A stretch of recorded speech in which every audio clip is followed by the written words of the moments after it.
बिस्मिल्लाहिर्रहमानिर्रहीम। अस्सलामुअलैकुम।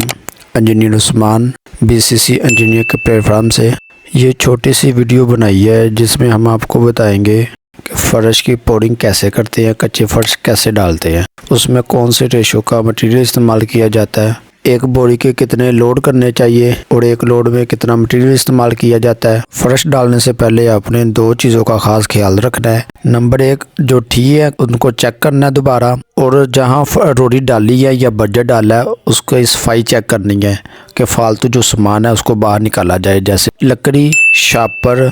और तीसरा अहम काम जो फर्श डालने से पहले हमने करना है वो बजरी या रोड़ी को पानी लगाना है ताकि मिट्टी और रोड़ी पानी को अपने अंदर जज़ब कर ले। कंक्रीट का पानी मिट्टी और रोड़ी के अंदर जज़ब ना हो सके।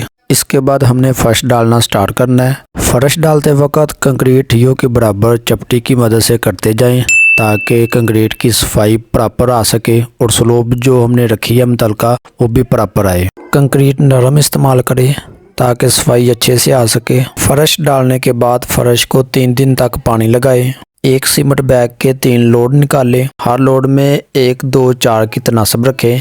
1 सीमेंट, 2 रेत और 4 बजरी का इस्तेमाल करें। कंक्रीट नरम तैयार करवाएं और लास्ट पे चैनल को सब्सक्राइब, वीडियो को लाइक और फॉलो कीजिए। वीडियो देखने का बहुत शुक्रिया।